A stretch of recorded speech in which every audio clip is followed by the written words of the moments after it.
Hello and welcome to Jeet stories. स्वागत है आप सभी का ध्यान योग के 25वें एपिसोड में। अगर आप ध्यान में, योग में, मोक्ष की ओर बढ़ना चाह रहे हैं तो आप पिछले 24 एपिसोड जरूर देखिएगा। बहुत डिटेल स्टडी है, बहुत कुछ सीखने को मिलेगा आपको। 18वें एपिसोड से हमने प्रारंभ किया था अपने आप को ऊर्जा के रूप में समझना। वैसे तो हम पूरी तरह ऊर्जा ही है, साइंस भी यही कहता है और कई हजारों वर्ष पूर्व हमारे वेदों ने, ऋषियों ने, मुनियों ने भी यही कहा था। जैसे मैंने बताया, हम पूर्ण तरह ऊर्जा ही हैं, लेकिन कुछ विशेष पॉइंट्स हैं जिन्हें हम चक्र कहते हैं। उनमें से 7 अति विशेष हैं जो कि पावर हाउस है ऊर्जा के। कौन कौन से 7 चक्र हैं? अगर हम नीचे से ऊपर चले तो पहला है मूलाधार, फिर स्वाधिष्ठान, मणिपुर, अनाहत, विशुद्धि, आज्ञा और सहस्रारा।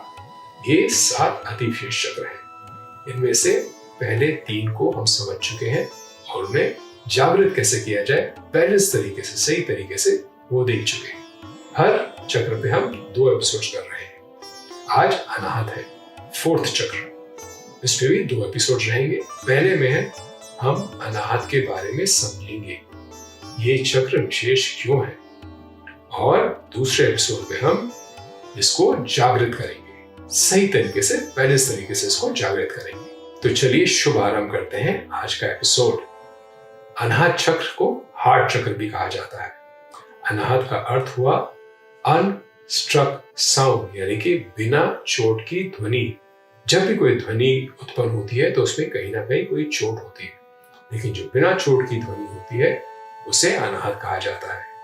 अब इसको यूनिवर्सल साउंड भी लोग कहते हैं, और कुछ लोगों का मानना ऐसा भी था कि जो हमारी हार्ट बीट है वो भी अनाहत है, लेकिन वो सही नहीं है, क्योंकि जो हार्ट बीट है वो हमारे ब्लड फ्लो, यानी कि जो वॉल्व खुलते बंद होते हैं उसकी वजह से होती है। तो वो एक फिजिकल साउंड है। जैसे सभी चक्र होते हैं, यह चक्र भी एक ग्लैंड के साथ एसोसिएटेड है। वो ग्लैंड है थाइमस। थाइमस हमारे हृदय के थोड़ा सा ऊपर दोनों लंग्स के बीच में स्थित होता है, यहां पे कहीं। इसका काम है टी सेल्स प्रोड्यूस करना। टी सेल्स के बारे में हम जानेंगे कभी और। आज हम अनाहत की बात कर रहे हैं। अब देखते हैं इसके फायदे क्या है, एडवांटेजेस क्या है। एडवांटेजेस मैं इसलिए बताता हूं आपको कि जब ये चक्र सही तरीके से जागृत होगा तो आपके दिमाग में एडवांटेजेस होने चाहिए। आपको रियलाइजेशन होगा कि ये सही तरीके से जागृत हो रहा है।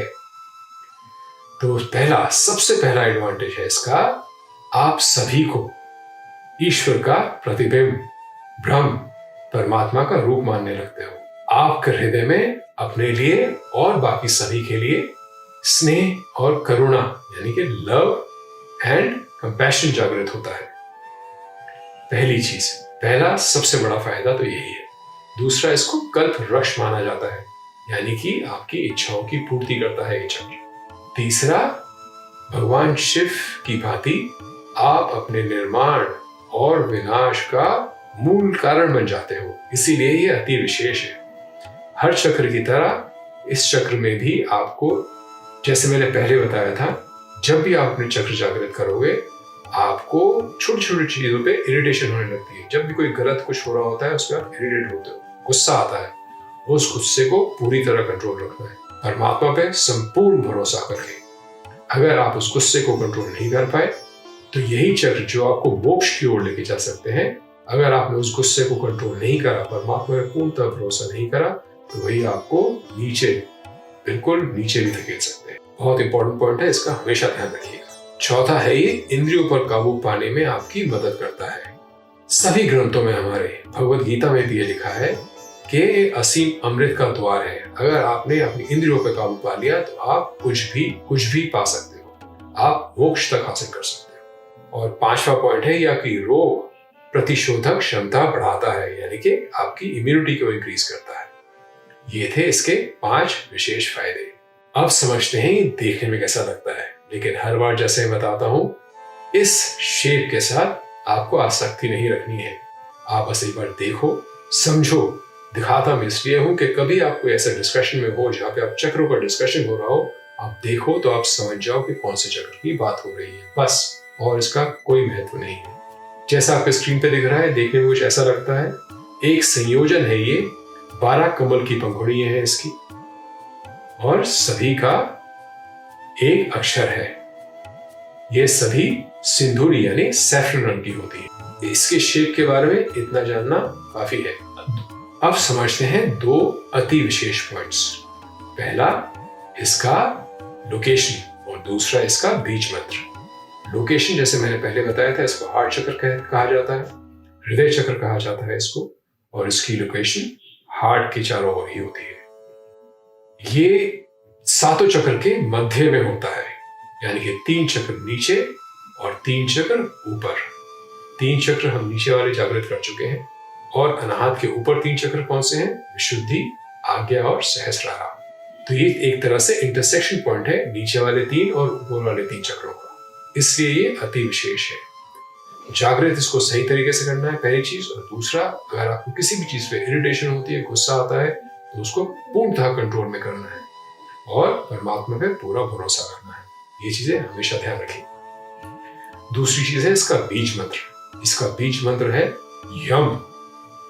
जैसे हर बीज मंत्र का प्रोनाउंसिएशन थोड़ा डिफरेंट होता है। पिछले एपिसोड में हमने मणिपुर चक्र को जागृत किया था। मणिपुर चक्र का बीज मंत्र था रम।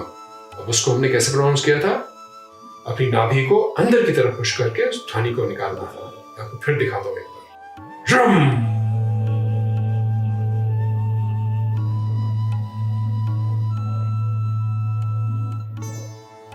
अनाहत का बीज मंत्र जैसे मैंने बताया यम। इसमें जो की ध्वनि है ये ज्यादा लंबी रहेगी। तो आप पूरी तरह फोकस करेंगे अपने हार्ट चक्र पे, अनाहत पे, और यम प्रोनाउंस कैसे करेंगे वो मैं आपको भी दिखाता हूं। डीप ब्रीथ, आंखें बंद, पूरा फोकस अनाहत चक्र पे। यम।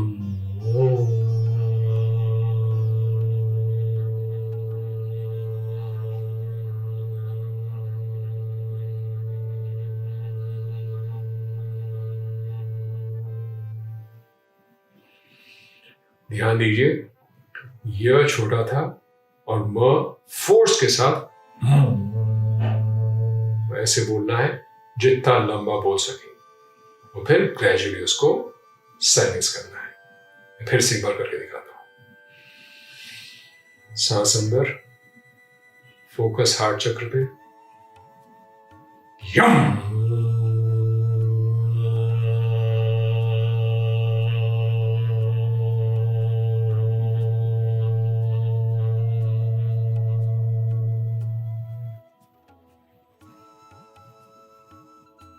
जैसे मैंने बताया अति विशेष चक्र है।